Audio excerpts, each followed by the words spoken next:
Hello friends, હું છું તમારી સાથે ક્રિશા પટેલ અને તમારું સ્વાગત છે મંતવ્ય ન્યૂઝના ડિજિટલ પ્લેટફોર્મ પર. અમદાવાદની ખાણીપીણીની વાત આવે ત્યારે અમદાવાદનું ખાવાનું દુનિયાભરમાં ફેમસ છે અને આજે અમે એવી જ એક જગ્યાએ આવ્યા છીએ. આ જગ્યા છે જૂના શેર બજાર ચવાણાવાળા. તમે જે શેર બજાર વિચારી રહ્યા છો તે નથી, જ્યાં લોકો રમે છે. આ શેર બજાર છે ચવાણાવાળા.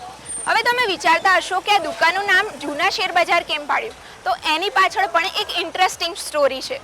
ગુજરાતના ઐતિહાસિક શહેર અમદાવાદમાં દરેક વિસ્તારમાં નાસ્તાની પ્રખ્યાત વાનગીઓનો સ્વાદ માણવા લોકોમાં અલગ જ ઉત્સાહ જોવા મળતો હોય છે. કહેવાય છે કે અમદાવાદીઓને સવારે ચા જોડે ચવાણું ના મળે તો આખો દિવસ ખરાબ જાય છે. મુલાકાત લેવા આવતા પ્રવાસીઓ જૂના અમદાવાદના આ તીખા, ખાટા અને મીઠા ચવાણાની મજા આનંદથી માણે છે અને ચવાણું ખાય છે. પણ પાછા કહે છે કે તીખું છે અને હળવાથી એ પણ કહી દે છે કે તીખું મીઠું ચવાણું જોરદાર છે. હવે તમે વિચારતા હશો કે આ દુકાનવાળા ભાઈએ એમના દુકાનનું નામ જૂના શેર બજારવાળા કેમ રાખ્યું, તો એની પાછળ પણ બહુ જ ઇન્ટરેસ્ટિંગ સ્ટોરી છે.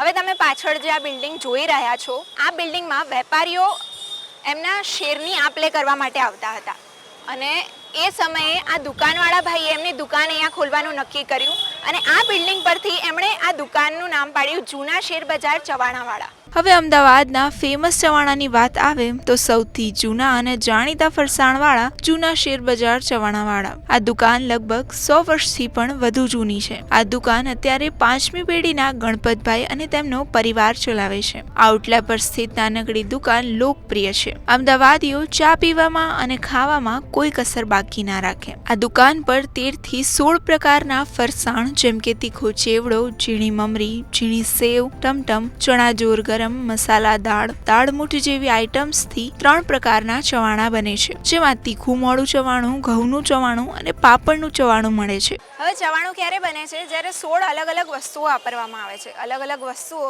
એટલે કે ચણાચોર, ટમટમ, સેવ, ફૂલવડી જેવી વસ્તુઓ ભેગી કરીને ચવાણું બનાવવામાં આવે છે.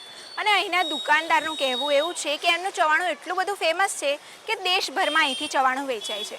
અહીંના દુકાનદારનું કહેવું છે કે આ દરેક ફરસાણ તેઓ જાતે બનાવે છે. તમને જાણીને નવાઈ લાગશે કે આ દુકાનની શરૂઆત જ્યારે થઈ હતી ત્યારે ચવાણાનો ભાવ માત્ર 3 થી 4 રૂપિયા હતો અને હાલના સમયમાં આ ચવાણાનો ભાવ 300 રૂપિયા સુધી પહોંચ્યો છે. હવે તમે વિચારી લો આ ચવાણું કેટલા અમદાવાદીઓ ખાઈ ગયા હશે. તમે ખાધું છે કે નહીં, કોમેન્ટમાં જરૂર જણાવજો. તમારી અમદાવાદની મુલાકાતને વધારે સ્પેશિયલ બનાવવા માટે આ સ્વાદિષ્ટ ચવાણું ચાખવાનો અનુભવ અચૂકથી લેજો. આ અનુભવ તમને કાયમ માટે યાદ રહી જશે. અને આવા બીજા વિડીયોઝ માટે જોડાયેલા રહો મંતવ્ય ન્યૂઝના ડિજિટલ પ્લેટફોર્મ પર.